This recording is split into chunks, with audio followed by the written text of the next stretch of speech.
Good morning, everyone. My name is John Thomas III. I am the editor of the Christian Recorder, and today I have the great pleasure of actually being able to get out of the business session and host this special dialogue with our ecumenical guests. Normally at the General Conference, we take a time to celebrate, recognize, and honor our ecumenical partners in different faith traditions, among not only the Black church, but the church in general.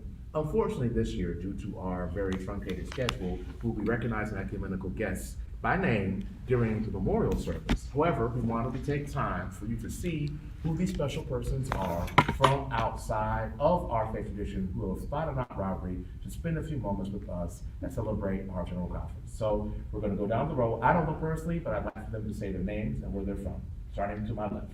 Thank you so much for this opportunity and for this invitation. My name is Reverend Dr. Vanesse Burns. I happen to pastor Christian Chapel, Temple of Faith, CME Church in Dallas, Texas, and so it is a pleasure being here. And good morning. I'm Reverend Dr. Angelique Walker-Smith, and I am a Senior Associate for Pan-African and Orthodox Faith Engagement at Bread for the World based in Washington, D.C., and I'm affiliated with the National Baptist Convention, USA, Incorporated. Good morning. I'm Reverend Michael McClain, and I serve as the National Outreach Director for the National Religious Partnership for the Environment. I've been in environmental justice space since 2007. I'm a retired National Baptist pastor, part of the National Baptist Convention, USA.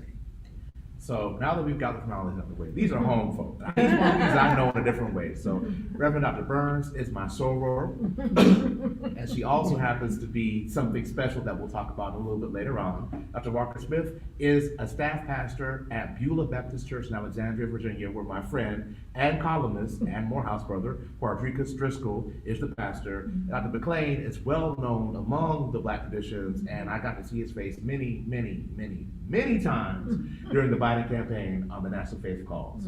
So each one of them is known to us not only for what they do, but also in a very special way. So first, I have to ask y'all. First, on behalf of Bishop Reed, our ecumenical officer, who unfortunately could not be with us, but he sends his greetings and he sends his thanks for being here. What led you all to come to the AME General Conference? What motivated you to be at this gathering here in Orlando? So we'll start with Dr. McClain and work over it. Thank you, John. I'm here oftentimes when land conservation and public parks are being decided. The African American community, especially the faith community, are never consulted on how we ought to use these lands. I'm in the process this summer of touring with the different denominations, working on a national land conservation survey to find out what African Americans think about public lands, how they can be used, how monuments can be erected that depict us and speak to our history and our legacy. That's why I'm here. And of course, to celebrate with my friends at the AME Church, whom I've worked with for many years throughout my environmental justice career. Yes, thank you so much. Bread for the World cares about the issues of hunger and poverty. And unfortunately, our people of African descent in Africa, are disproportionately affected by the issues of hunger and poverty.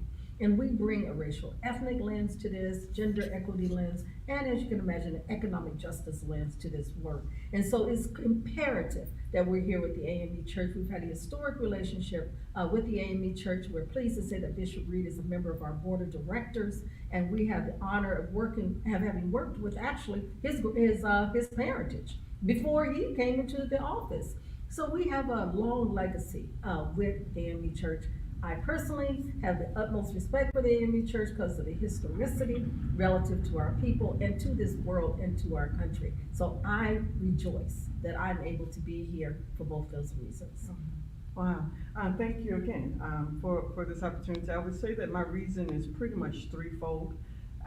Bishop Vashti Murphy McKenzie is retiring, and she's been a trailblazer for so many women, especially in ministry over the years. And so I've been blessed by having her pour into my life in some varied ways. And so I wanted to hear her last address. Also wanted to be present as the mantle is officially passed at her retirement on today. Secondly, when Black Methodist United, it's been something that was formed actually in South Carolina when we all came together initially in Columbia.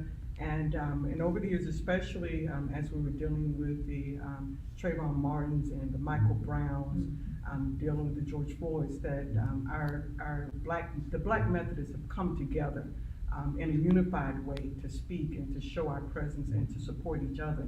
And so I'm one of the representatives for that as well. And so we're always listening and watching what the other is doing. And then the last is that we have a general conference in Cincinnati next year. And so I needed to see, now if the AMEs can do this, now how will we then also attack the same issue that we have coming up now for us in about 11 months? And it should be noted that in 2024, we'll be in Cincinnati at our general conference. You tell us how it Oh, goes okay. in Cincinnati, what y'all see. So, you know, the AME General Conference, we've been talking about this, is a very special thing. And I know that each one of you have been to various meetings in the Black faith tradition, again, and other traditions.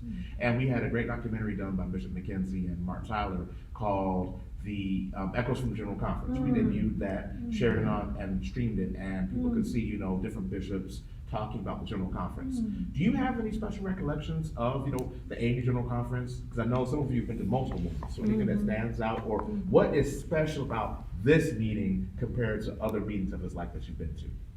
I would say what's special about it is that you're meeting at all. I mean, this is COVID and this is real. And our people have been disproportionately affected by this horrible disease. So just the fact that you're meeting and you're accommodating those who can't be here is such a brilliant approach to this moment. So that's first and foremost. But I must say that the new presiding bishop, Ann Henning Byfield, is a dear friend of mine. We worked together in Indianapolis, Indiana, when I was the executive of the Council of Churches for many years, and she and I worked closely when she was at Robinson AME. So it is, I must say, it makes my heart sing to see that she is stepping up into this leadership role. So just to say, we're congratulating you. I want to echo that, John. This is my third general conference I've attended with the CME Church.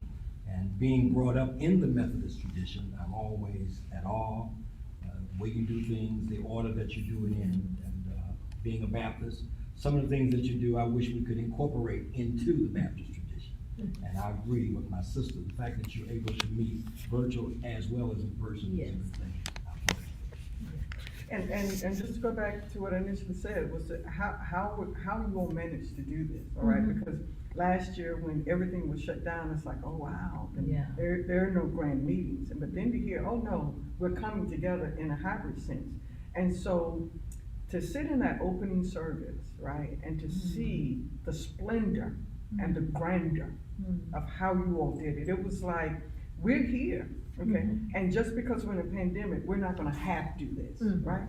And so, and then we went into your business sessions and to hear, wait, no, we have Mozambique is here. Wait, what? And I'm like, what? How did they do that? Right? And so, just the trailblazing effect and just the splendor and the spirit of excellence. Of which you approach. Now I know that for you all in-house, you're probably saying, oh, this isn't right. But for those of us who are not part of this, what you all have done is simply amazing. Yes. So I will break down a little bit more. So on this panel, I should know we have two distinguished female preachers. I've read your work in the Ecumenical Review, that some things that you wrote, and then you run and you moderate there was this brilliant piece on, I believe it was Black women in grief, or was something. Yes. I read that piece in the Ecumenical Review. And Dr. Burns is not only a renowned preacher, but also a candidate for bishop in the CME Church in 2022. So last night, we interviewed our National Women in Ministry President, Erica Crawford. It was done on this program we host called The Let Out by Malik Thomas. And she was talking about the struggles that women in ministry are facing in the AME Church. So can you two speak a little bit about your view of the AME Church with women, and then do your own thoughts on women in clergy, Black women in clergy in general? You wanna go? You go right ahead. You're running for bishop. I'm not. You go first. Even though the AME Church has issues, the amount of hurdles and the amount of ceilings that have been broken in the AME Church, you still are eons ahead of your Black Methodist sister denominations. And so, so to hear you all then still speak till we have this kind of issue, right? It makes us go like, wow, but they're already there addressing this particular issue. We're still over here trying to deal with this issue. There's a show that I'm blessed to be a part of, co-host with some other young ladies. And we've had several of your AME scholars be a part of this, and to hear the freedom, the intentionality of what they speak and the issues that they address unapologetically. It is still a place that within my denomination, we have yet to get. And so you all are trailblazing in this regard. And so my denomination has work to do, but you all are pretty much setting standard that, okay, y'all still here? Okay. And so someone like me, we're appreciative because it shows us that it is. I would just say ditto. I'm Baptist. So, We can stop right there. We can stop right there. We're still coming. There are people who, like myself, who are ordained. We have, of course, the autonomous congregational polity. So there are churches that do ordain, and I'm one of those who's been privileged to have that opportunity at Convent Avenue Baptist Church in New York City, in Harlem, where I was ordained. Grew up in the convention. My father was a pastor. So I am a convention girl to a great extent. So I applaud that in my day, I won't say when, that Convent Avenue saw gifts in me. My pastor actually came to me and said, you have gifts for ordained ministry. I was at Yale Divinity School at the time. He actually came to me, and I want to applaud Dr. M.L. Wilson, because I was not thinking about ordained ministry, because that's not even something some of us think about. But he came to me, seeing my gifts, when I was a student minister at Convent Avenue, and said, you have the gifts, and I want you to know that I see those gifts. And we had that conversation, and it was history after that. He said, you should be licensed, and I see where you should be ordained. Now, once you get your degree, you come back here, we're going to ordain you. And that happened. The November after I graduated from Yale Divinity School. So I just want to say, in the Baptist churches, because of the congregational polity, things are happening and have happened. But going back to the AME, I was at your meeting where you recognized Dorina Lee. I was, my heart just sang that the AME Church said, not just today, but in that day, we celebrate Dorina Lee.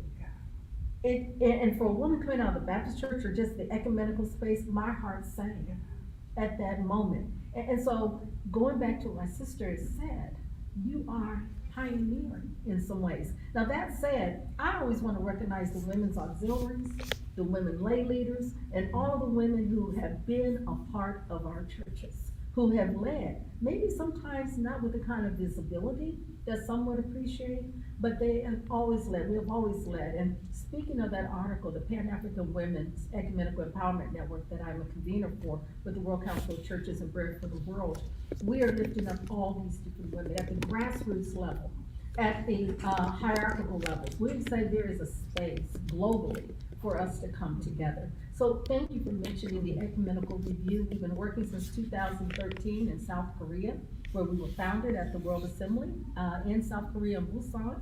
And that ministry has just flourished. We're having our conference in the fall, and at the World Assembly next year in Karlsruhe, Germany, we will be reporting to the world community.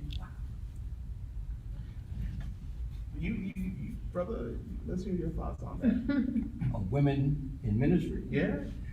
And again, being raised in the Methodist church, has not been an issue for me. As you've said, among many of the Baptist brethren, that is a major issue. And large in part due to the autonomy of our churches, which are controlled pretty much by the laity. And it's amazing that most of the criticisms that I have heard over my 40 plus years of pastoring have come more from sisters in the congregation against women in ministry than from men. I always thought that'd be very interesting. Yeah. Now, I want to note that you mentioned the role of unordained women, and I have to acknowledge that for Bread for the World, the Women's Missionary Society has been a huge contributor. And we traditionally make sure that our Women's Missionary Society President, Deborah Taylor King, Yes. who is right now, is also incorporated, and I believe she serves on the board too right now. Yes, she is a major player, Greg, for the world, and if I can just say publicly, we love you, and we thank God for you. And then, of course, her predecessor as Shirley well, Cason Reed. Shirley Cason Yes. Reed. Both of you have been extraordinary women leading the movement. And Jarena Lee was recognized at the 2016 General Conference, and you can find footage of that recognition on the AME Church YouTube channel. Another thing happened at the General Conference this week. Yesterday, well, 2 days ago, the AME Church debated a bill that was to repeal the ban on same-sex marriage. The bill was deleted on the second read, which means in the AME Church, all the bills that the revisions committee picks come out, and then we go through them one by one by one. On the second reading, that bill was deleted. On the next day, the third day of the General Conference,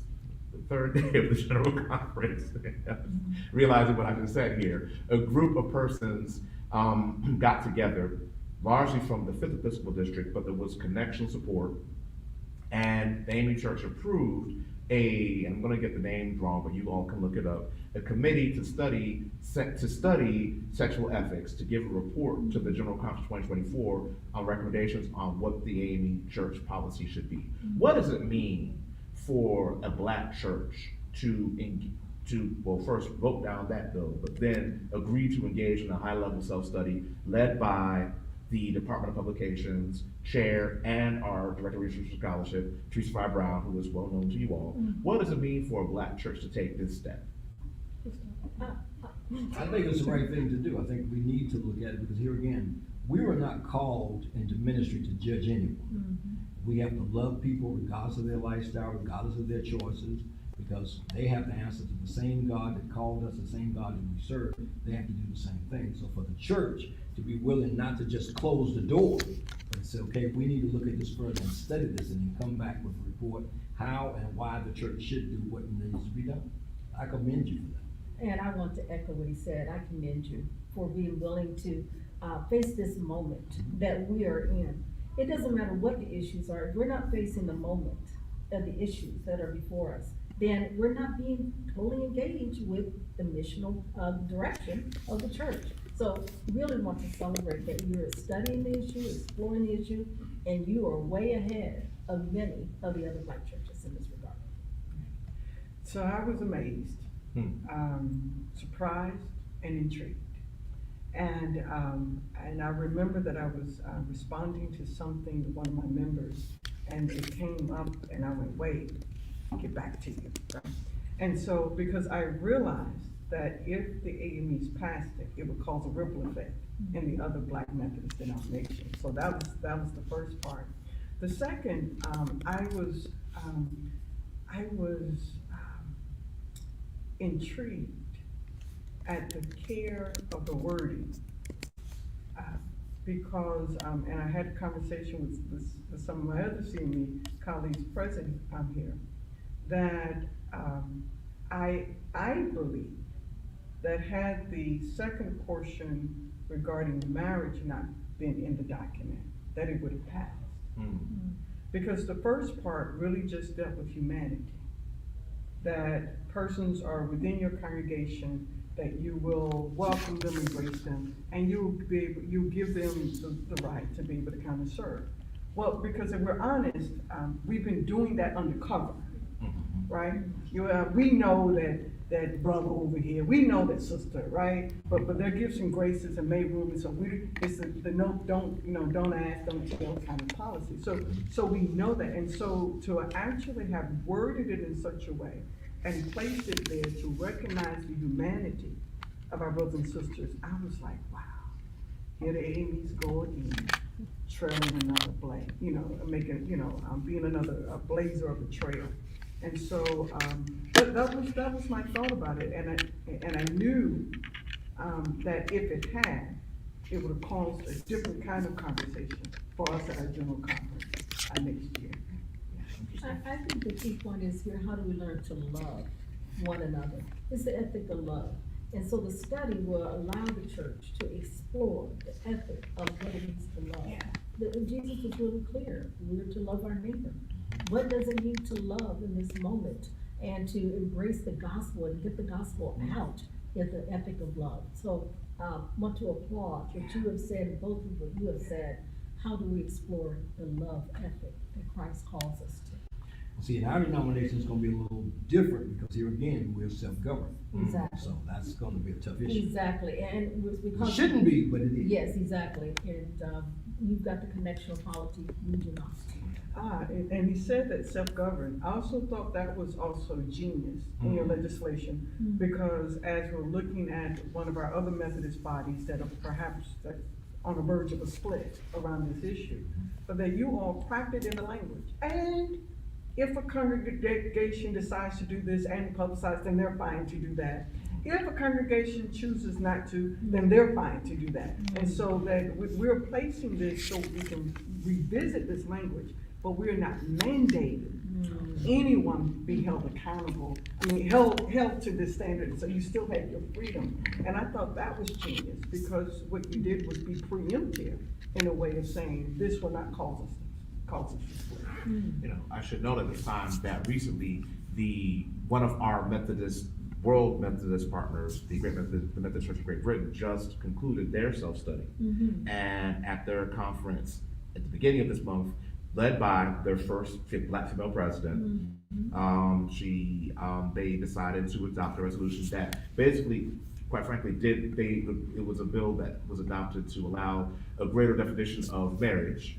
So they included sanctioning cohabitation, which I found interesting. And when it came to same-sex marriage, they basically didn't let people do a conscience vote. They said, we, allow our clergy to have their own discipline process, but we redefine what marriage means in the sense that a covenant partnership, and they removed the language on being between two people. So, but it took them a 4-year self-study with inviting people from around the world to contribute from different partners, and that's what the theologians came up with.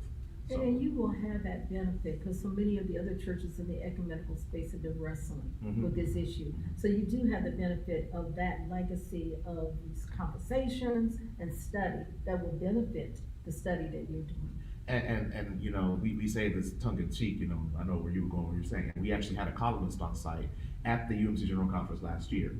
And, it was interesting, people were saying, what's gonna happen to AME Church? What's gonna happen to AME Church? And I said, well, I don't think that would cause us to split. And if you've watched Henry Louis Gates' documentary, if you watched our dialogue at the beginning of June about our own discussions of sexuality, you realize that, as you said, it's deeply embedded in the Black church. So we're not going to split over sexuality. Now, we could split over other issues, but it's not going to be that. So yesterday we had a brief address from President Biden, and we're expecting an address today from Kamala Harris. And the day before yesterday, we interviewed Congresswoman and senatorial candidate Val Demings. Mr. McClain, I remember you both from the Biden campaign and how you shepherded those various African-American faith calls. Let's all talk now about the political environment that we're in this country. We're heading into a midterm election. What does the Black church need to be doing right now? Well, I will say from what I know in the National Baptist is we are strong on this issue around voting rights. As all of these state legislatures turn back the clock relative to eligibility and invitation of our people to be able to vote. So I know in our community, I've been talking with pastors for the last few days about this. Voting rights is the issue. How do we reclaim what we thought we had before for the future? So it's a huge issue.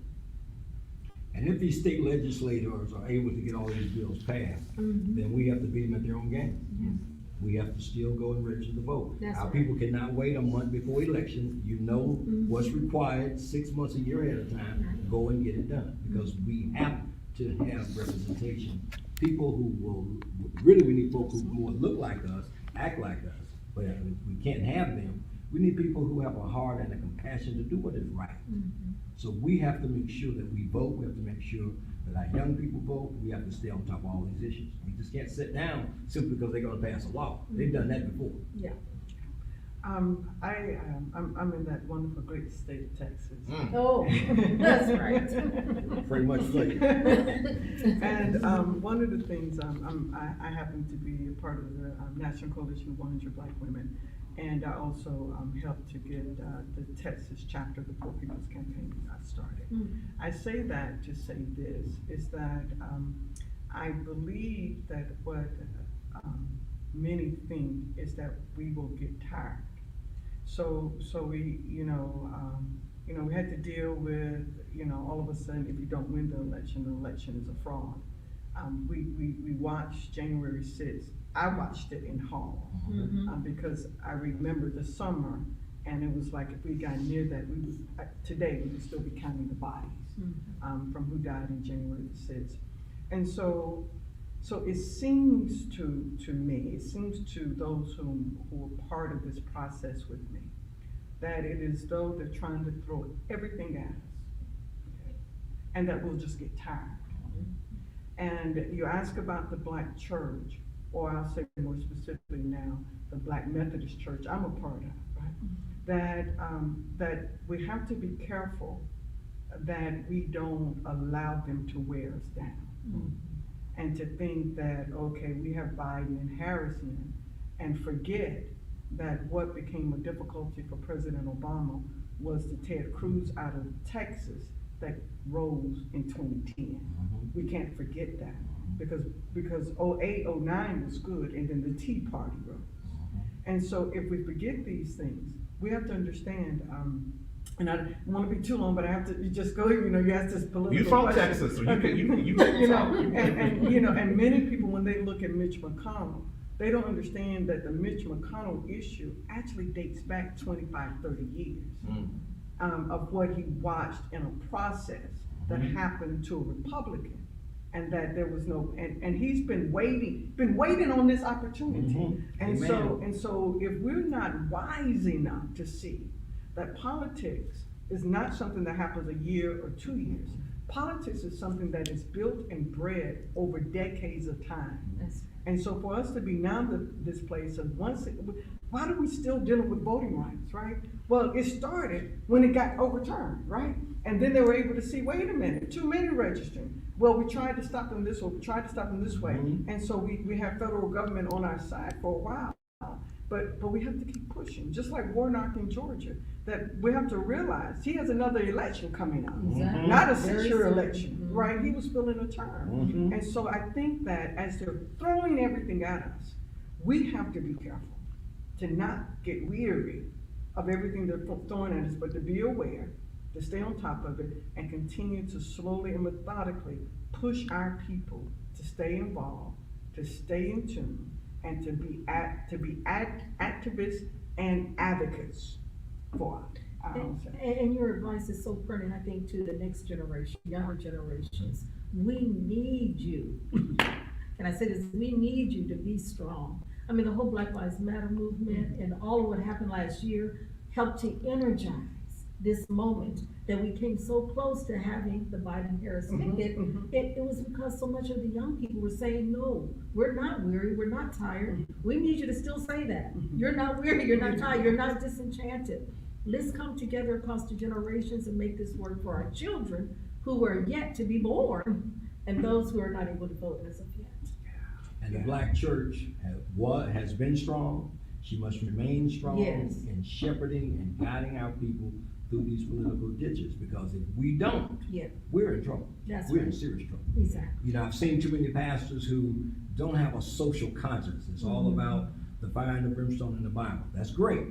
But ministry is outside of those walls, outside of those stained glass walls and padded pews. You've got to go out there with those people. And if I can add with this, is that, we can't forget that from our faith tradition, that we serve a God that's already won. Okay? Now, in the natural, we have to see that the people are fighting keep acting like they won. They didn't win the Confederate War. Thank you. Okay, and so we're talking about statues need to be remembered, but then you want to come out with these race theories and try to remove it from education. And so what does that mean? It means that if you pull that from education, right, then you give us the mentality that we were just indentured servants and we just came freely, but you don't realize by saying that, then your statues are a fraud. Okay, so we have to be aware of what is being done, right? There's a systemic way of being done. And so in Texas, Abbott had just signed the legislation banning the race theory and dealing with this being taught in schools. 2 days later, Juneteenth was signed into law. Now what you gonna do, right? We're looking at whatever the mess from 45, January 6th, you lost. You're the only group of folk that I see that continues to try to perpetuate a reality where the reality is you lost, but you keep trying to change the narrative. And if we buy into that, then we sink our own ships. And I'm so glad you said that, because we have to look at this issue historically, right? You have to go all the way back to the 1700s, 1800s. We're fighting for the same issues for a different season for this moment. And we need to recognize that this genesis of all of this has everything to do with what it is that's happening now. Everything. So we must be students of history. Yes. We must understand from where this comes so that we know where we're going. We must be a Sankofa people. Yeah. Always looking back, living in the moment, and looking forward. If we're not a Sankofa people, we will miss. Yeah. We will miss our opportunity to lead. Yeah. So, you came here to fellowship with us, and we want you to get back to that fellowship. Okay. So, for the AMEs who could not be here in this great family meeting, because we're missing so many voices here, people who could not come because of safety, because of travel issues. So, give us your message for the AMEs who will watch this here on the site, and for those who are abroad. Give us your final words of what you would like the AME Church to know or do, or just tell us. I would just like to say, like my mother always said, keep the faith. And you've got a lot of people loving you from the inside and from the outside, your ecumenical family. Keep doing what you're doing. Keep leading, keep loving, and being the example that Christ needs for us to be today. We love you for this, and we are with you. God bless you. Y'all did this. And so whatever the criticisms that are heard, understand, y'all did this. Once again, another example was set on what the possibilities are. And I believe Bishop McKenzie said this in her opening address, that the challenge is not in what can be or what is. The challenge is in seeing. And I want to say that the African Methodist Episcopal Church does a wonderful job in seeing. I want to thank the African Methodist Episcopal Church for having me here this week. You have been more than a trailblazer, because you were the first church to walk out of the White Methodist Church. You started that, and you have continued that down through these many, many years of your history. And I thank you for it. I thank you for it, and may God bless you, and may God bless the African Methodist Episcopal Church. Thank you. And Thank thank you. you. Thank you for the invitation. Well, Reverend McClain, from our Baptist brother, Dr. Walker-Smith, our Baptist sister, and my double sister, Reverend Dr. Vanesse Burns from the CME Church. Thank you all for being here. Thank you all for joining us. We wish you safe travel, health, and continue your work with us, and we hope to continue walking with you for justice. God bless you, and we'll be back with another interview later on today. Thank you. Thank you. God bless you all.